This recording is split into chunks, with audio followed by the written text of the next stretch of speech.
গল্পের শুরুতেই আমরা একজন মহিলাকে দেখি যে কিনা ঝর্ণার জলের মধ্যে থেকে একটা ছোট্ট বাচ্চাকে কোলে করে নিয়ে কিছু লোকেদের হাত থেকে পালাচ্ছিলেন, আর তাকে ফলো করা দুজন সোলজারকেও তিনি কোনো রকমে মেরে তাদের হাত থেকে মুক্তি পান। আর এরপর তিনি মহাদেবের উদ্দেশ্যে প্রার্থনা করেন যে মাহেশমতি সাম্রাজ্যের জন্য তাকে এই ছোট্ট ছেলেটাকে বাঁচাতেই হবে। আর এরপর তিনি নিজে প্রাণ দিয়ে এই বাচ্চাটাকে বাঁচিয়ে নেন। আর এরপরই তিনি আম্বুরি ট্রাইবের অংশে এসে পড়েন, আর এই ট্রাইবেরই প্রধানা সাঙ্গা সেই ছোট্ট বাচ্চাটাকে নিজের ছেলের মতন মানুষ করার সিদ্ধান্ত নেন, আর তার নাম রাখেন শিবা। এরপর আমরা দেখি যে ধীরে ধীরে শিবা বড় হয়ে ওঠে, আর সে ভীষণই দুষ্ট একজন বাচ্চা ছিল, আর তার সবসময় একটাই উদ্দেশ্য ছিল যে সেই ঝর্ণার ওপারে কি আছে সেটা দেখার। আর সে অনেকবার পাহাড় চড়ে সেই ঝর্ণার ওপারে যাওয়ার চেষ্টা করত, কিন্তু বারবার সে পড়ে যেত।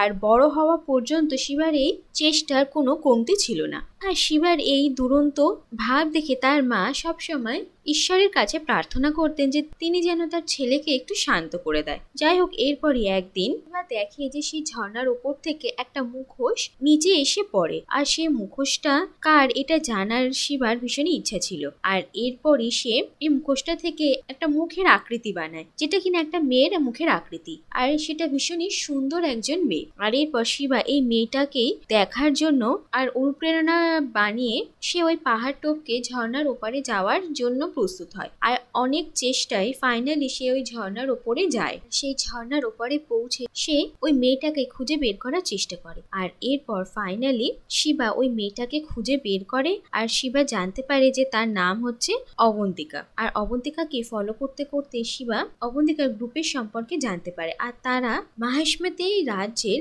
রাজা ভাল্লাল দেবের বিরুদ্ধে যুদ্ধের আয়োজন নিচ্ছিল। আর ভাল্লাল দেব দেবসেনা নামে তাদের রাজকুমারীকে বন্দি বানিয়ে রেখেছিলেন। দেবসেনাকে তারা ভাল্লাল দেবের হাত থেকে মুক্ত করে আনার চেষ্টা করছিল। আর এরপর তাদের গ্রুপের লিডার অবন্তিকাকে এই দায়িত্ব দেন, আর অবন্তিকা এই দায়িত্ব পেয়ে ভীষণই খুশি হয়। আর এরপর হঠাৎই শিবা অবন্তিকার সঙ্গে দেখা করে, আর সে অবন্তিকাকে বলে যে সে তাকে ভালোবাসে। কিন্তু অবন্তিকা প্রথমে শিবার কোনো কথাই বিশ্বাস করে না, আর তারপর শিবা নিজের ভালোবাসা প্রমাণ করার জন্য অবন্তিকাকে বলে যে তার হয়ে সে দেবসেনাকে নিয়ে আসবে, কারণ মাহেশমতি রাজ্যের সৈন্যরা বারবার অবন্তিকা আর তার গ্রুপের প্রত্যেক সদস্যদের উপর অ্যাটাক করে। আর এটা দেখে শিবা বুঝতে পারে যে অবন্তিকার প্রাণ সংশয় আছে, তাই সে অবন্তিকার হয়ে দেবসেনাকে ফিরিয়ে নিয়ে আসার দায়িত্ব নেয়, আর শিবা মাহেশমতি রাজ্যে আসার সিদ্ধান্ত নেয়। আর অন্যদিকে আমরা মাহেশমতি রাজ্যের রাজা ভাল্লাল দেবকে দেখি, যে কিনা ভীষণই ক্রূর আর হিংস্র। মাহেশমতি রাজ্যের সব প্রজাদেরকে সে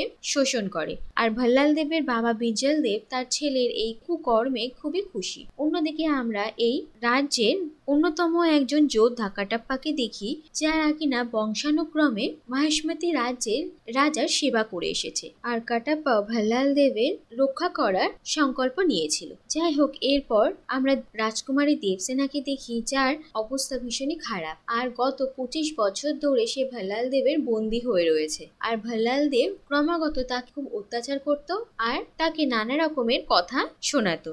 যাই হোক, অন্যদিকে আমরা দেখি যে কাটাপ্পা একদিন সুযোগ বুঝে দেবসেনাকে এই রাজ্য থেকে বেরিয়ে যেতে সাহায্য করতে চেয়েছিলেন, কিন্তু দেবসেনা কাটাপ্পার এই সাহায্য নেয় না, কারণ তার দৃঢ় বিশ্বাস যে তার ছেলে মহেন্দ্র বাহুবলী তাকে একদিন নিতে নিশ্চয়ই আসবে। কিন্তু কাটাপ্পা বারবার দেবসেনাকে এটা বোঝানোর চেষ্টা করে যে তার ছেলে আর বেঁচে নেই, সে মরে গেছে, কিন্তু দেবসেনা কারোর কোনো কথা বিশ্বাস করে না, আর সে জানতো যে তার ছেলে বেঁচে আছে আর একদিন নিশ্চয়ই আসবে। এরপর আমরা দেখি যে ভাল্লাল দেবের জন্মদিনের জন্য পুরো মাহেশমতি রাজ্যে বড় করে উৎসব হয়, আর ভাল্লাল দেবের খুব বড় সোনার প্রতিমা তৈরি করা হয়। আর এই প্রতিমাকেই যখন রাজ্যের মাঝখানে প্রতিষ্ঠা করা হচ্ছিল, সেই সময় শিবা এই রাজ্যে প্রবেশ করে, আর সেই প্রতিমা প্রতিষ্ঠা করতে সেও সবাই সাহায্য করে। আর সেই সময় সবাই শিবার মুখ দেখে নেয়, আর দেখে বাহুবলী বাহুবলী বলে শোর তুলতে থাকে। আর বাহুবলীর নাম শুনে ভাল্লাল দেব ভীষণই অবাক হয়, আর এরপর সে তার সব সৈন্যদেরকে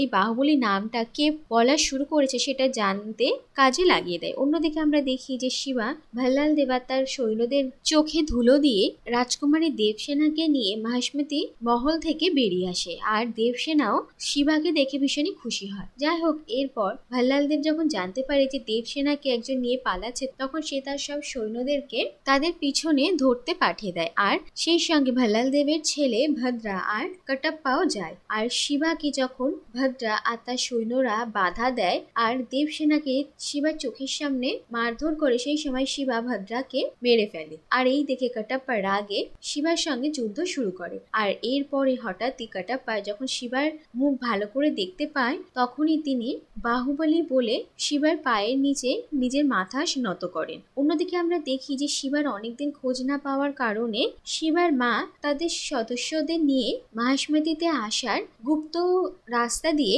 মহাশ্মতির সীমানায় এসে পৌঁছন। আর অন্যদিকে অবন্তিকাও শিবার বিষয়ে তাদের গ্রুপের সব লোকেদেরকে বলে, আর তারাও মহাশ্মতির এই সীমানাতে এসে পৌঁছয়। আর তারা সবাই শিবাকে দেখে অবাক হয়ে যায়। আর এরপরই কটপ্পা শিবাকে বলেন যে শিবার আসল নাম হচ্ছে মহেন্দ্র বাহুবলী, আর সে মহাশ্মতির রাজকুমার অমরেন্দ্র বাহুবলীর ছেলে। আর এরপর শিবার পালিত মাও কটপ্পাকে বলেন যে তিনি কিভাবে শিবাকে পেয়েছিলেন। আর কটপ্পা জানায় যে মহিলা নিজের প্রাণ দিয়ে শিবার জীবন বাঁচিয়েছেন তিনি হচ্ছেন শিবার ঠাকুমা শিবগামিনী। আর শিবা যে রাজকুমারীকে নিয়ে যেতে এসেছিল সে অন্য কেউই নয়, বরং শিবা অর্থাৎ মহেন্দ্র বাহুবলী নিজের মা।